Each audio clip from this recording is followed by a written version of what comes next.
All right, well, we're going to open up the mic to anybody else who wishes to come up and speak. Raymond Schwab, you want to come on up? Again, I'd like to introduce Raymond Schwab. He's from Colorado. Yes, I know I got it right this time. Originally from Kansas, where his case is actually being presented, but he currently resides in Colorado. So everybody, again, welcome Raymond Schwab.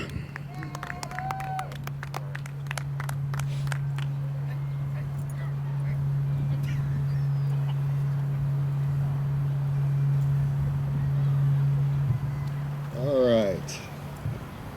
Well, what a wonderful group of speakers, and it's such a large subject. It's really hard to find what area you're going to address it in. This corruption goes into so many industries and is generating so much revenue that you're really fighting against this money and these special interests. But I find it a real honor to be able to be here and to speak and to honor the life of Nancy Schaefer, because with every movement you have casualties if it's a movement that's going to make any significant impact on society.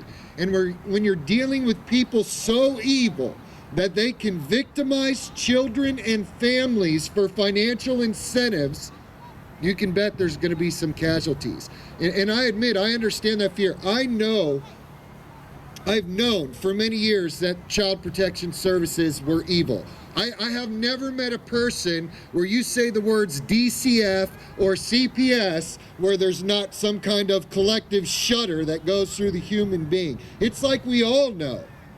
But I never knew the depth until my own children were taken. And I never knew the amount of violations of due process. You know, it was said up here today that a lot of courts are open now, and in the state of Kansas, that's absolutely incorrect. Not only in the state of Kansas are the courts not open, but if you even speak about what's going on in those courts, you risk going to jail. We've actually worked with families that have been threatened with imprisonment for just speaking out on social media about what DCF is doing to them.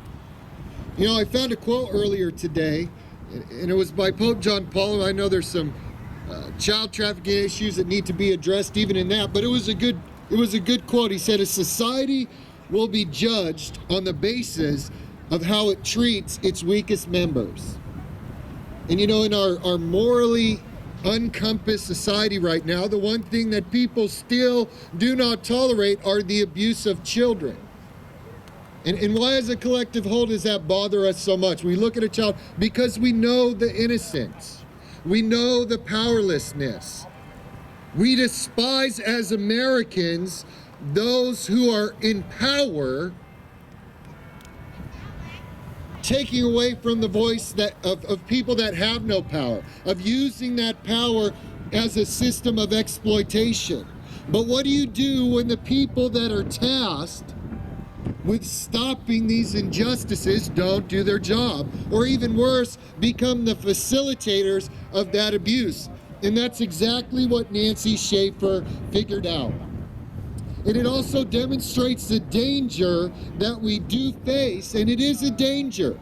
Whether you're a journalist, whether you're a politician, whether you're a parent, whether you're a doctor, whether you're a social worker, I've seen people from every one of these areas speak out and then have their children and their families attacked because they came out public, and Nancy Schaefer paid for it with their life.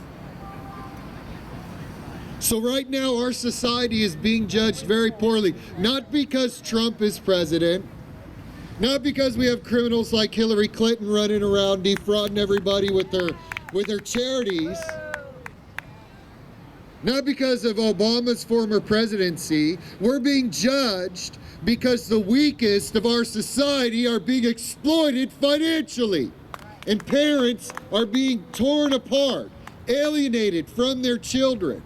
And see, the child support issue, a lot of people don't realize that's federal incentives as well. A lot of these states get money based on how much child support they collect from parents. So it's all this gigantic financial incentive that's just eating up families. Dietrich Bonhoeffer, who actually died in his fight against the Nazis, also said another thing. He said, the test of the morality of a society is what it does for its children. What is the test of our morality? It's not the transgender bathroom issue. It's not abortion. It's what do we do to our children or for our children? And right now we have over 500,000 children in foster care. And of those children in foster care, they have a higher rate of being abused than even in abusive homes. They have a higher chance of being sexually molested. As one of my children been sexually assaulted in care. They have a higher chance of being force medicated. 1 in 4 children in foster care are on psychotropic drugs. 1 in 4, including my own. I knew a family who all 9 of their children were doped up. Their youngest was on, I believe, 6 different medications or 9 different medications, including Xanax. They had a 4-year-old child on Xanax because, like this brother said, they get more money if kids are damaged. So people look around and they wonder, they're like, look, I know DCF can't have that much power because I know this family that's been reported 10 times. They're selling methamphetamine, the children are abused, and they don't take them. And they're already damaged, thank you, Lori. It's because they don't want the damaged kids because they cost too much money in the system. So they take good kids and damage them, and by the time they adopt them out for the extra incentives, these kids are wrecked. Fortunately, our children have been preserved to some degree, and we do have a lot of support, but there are a lot of families out there that have no support. And this is an American issue, and this is an issue that should cross every boundary, whatever our political denomination is, our religious beliefs, our political stances on things.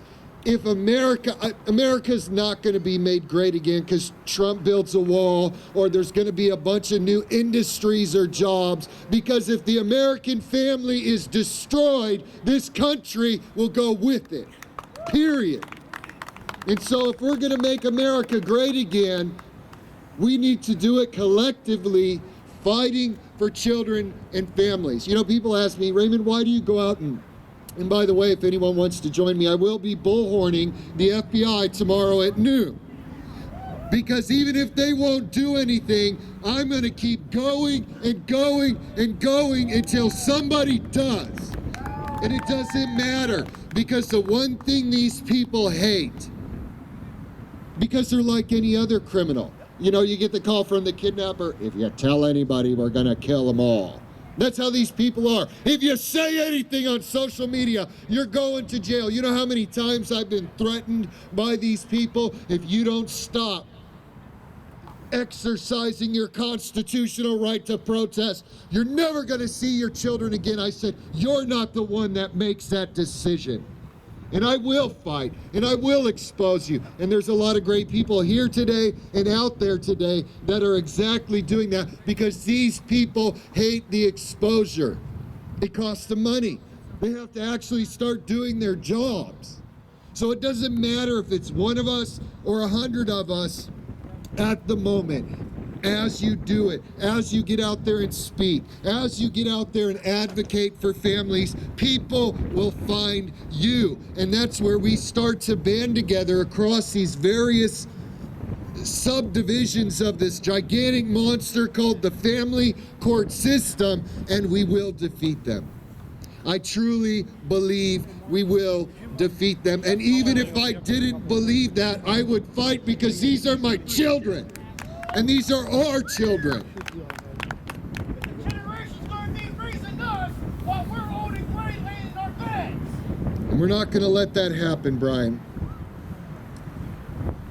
So in conclusion, I just want to say a very famous quote. I think it was Samuel Jackson, Andrew Jackson, one of the Jacksons. Not Michael Jackson. But he says, it does not take a majority to prevail, but rather an irate, and we are irate, tireless, and we are tireless, minority keen on setting brush fires of freedom in the minds of men and women and families. And there aren't just brush fires going on, guys. There is an inferno beginning to rage across this country of people waking up, and Nancy Schaefer was one of those pioneers. And like they said, they can't kill us off as easy. We have social media, we have a lot of exposure, but we need to continue to get out there. We need to continue to share these facts with people, and we need to continue to advocate for families in the court, advocate for fathers' rights, advocate for parental rights, advocate for legislation that stops these financial incentives and kids for cash. Get out there with our flyers, our bullhorns, our friends, our children, our family, and put an end to this injustice in the family court system. Thank you, and have a good day.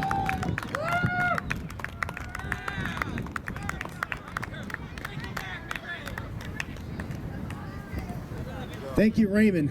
Some inspirational words you had there.